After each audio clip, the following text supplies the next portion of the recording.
Assalamualaikum warahmatullahi wabarakatuh. Kami dari kelompok 5 akan menampilkan hasil kerja kami yang berjudul Media Pembelajaran di Kelas Rendah. Dengan pemateri pertama yaitu Faridah Hanum Ritonga, pemateri kedua yaitu Aftania Tiffany, dan pemateri ketiga yaitu saya sendiri Mela Faiza Hilda Lubis. Saya Faridah Hanum Ritonga sebagai pemateri pertama.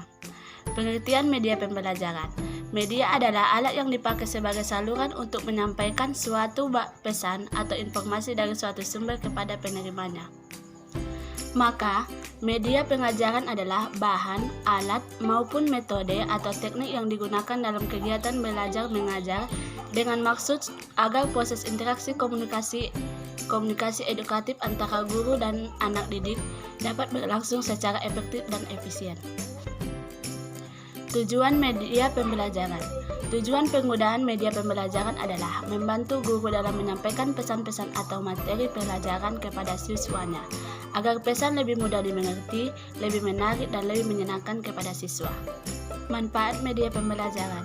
Ada beberapa manfaat yang dapat diperoleh dari penggunaan media pembelajaran, antara lain yaitu 1. Untuk memperlancar interaksi, 2. Proses belajar menjadi lebih menarik, 3. Pengelolaan pembelajaran lebih efektif dan efisien, 4. Meningkatkan kualitas belajar siswa, dan yang terakhir adalah menimbulkan sikap positif siswa terhadap proses pembelajaran.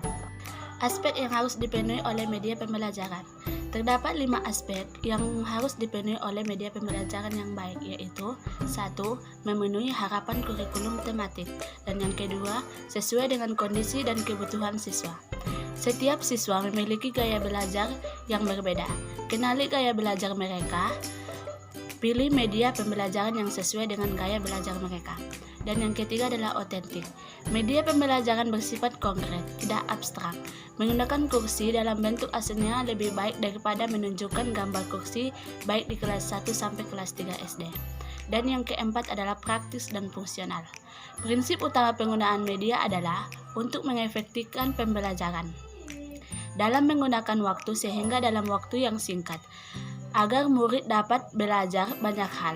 Penggunaan media yang malah menghabiskan waktu sebaiknya jangan dilakukan. Dan yang terakhir adalah menarik minat. Guru perlu mengenali minat murid. Guru perlu mengenali minat murid mereka. Perlu pada bacaan jenis apa, makanan apa, mainan apa, dan semacamnya. Dengan mengenali minat mereka, guru dapat memilih media yang menarik untuk mereka. Media audio, jenis media berikut ini adalah media yang penggunaannya menekankan pada aspek pendengaran. Di sini saya ambil contoh yaitu ketika guru kelas rendah menggunakan speaker dan mendengarkan kepada siswa sebuah cerita ataupun hal edukatif lainnya. Maka dengan begitu akan melatih pendengaran siswa dan siswa akan mengetahui maksud dari cerita tersebut dan tentu hal ini akan menyenangkan. Media visual yaitu jenis media pembelajaran visual ini adalah media yang hanya mengandalkan indera penglihatan. Jenis media pembelajaran visual menampilkan materialnya dengan menggunakan alat proyeksi atau proyektor. Pesan yang akan disampaikan dituangkan ke dalam bentuk-bentuk visual.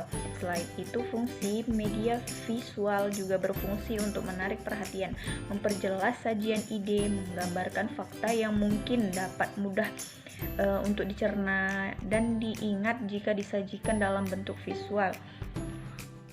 Jenis pembelajaran visual dibedakan menjadi dua, yaitu media visual diam dan media visual gerak.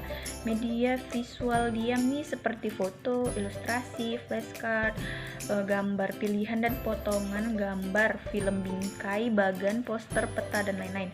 Media visual gerak ini seperti gambar-gambar proyeksi, bergerak seperti film bisu, dan sebagainya.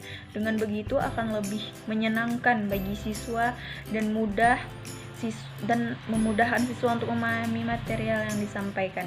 Kemudian terdapat media audiovisual.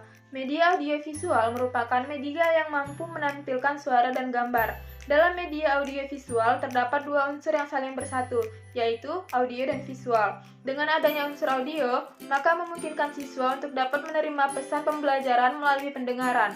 Sedangkan untuk unsur visual, memungkinkan penciptaan pesan belajar melalui bentuk penglihatan atau yang tampak.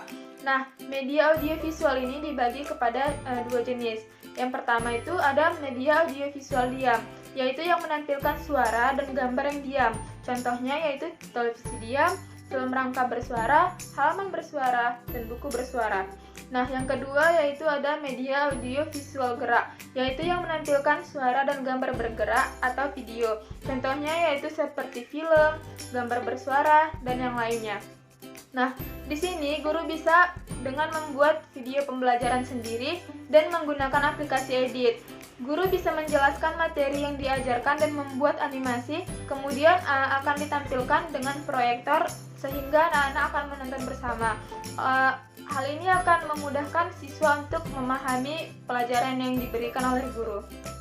Kemudian ada media serbaneka. Jenis media pembelajaran serbaneka merupakan suatu media yang disesuaikan dengan potensi di suatu daerah, di sekitar sekolah, atau di lokasi lain, atau di masyarakat yang dapat dimanfaatkan sebagai media pengajaran. Contoh jenis media pembelajaran serbaneka diantaranya, yang pertama yaitu papan atau board. Yang termasuk dalam media ini diantaranya yaitu papan tulis, papan buletin, papan flanel, papan magnetik, papan listrik, dan papan paku. Kemudian ada media 3 dimensi yaitu diantaranya ada model, mockup, dan diorama. Lalu ada realita. Realita adalah benda-benda nyata seperti yang ditampilkan apa adanya atau yang aslinya. Contohnya yaitu seperti pemanfaatan realita, yaitu guru membawa kelinci atau burung, ikan, atau mengajak siswanya langsung ke kebun sekolah atau ke peternakan sekolah. Lalu juga ada sumber belajar pada masyarakat diantaranya dengan karya wisata atau berkemah. Lalu ada gambar fotografi. Gambar fotografi diperoleh dari beberapa sumber, misalnya dari surat kabar, lukisan kartun, ilustrasi. Dan foto yang diperoleh dari berbagai sumber tersebut dapat digunakan oleh guru secara efektif dalam kegiatan belajar mengajar dengan tujuan tertentu.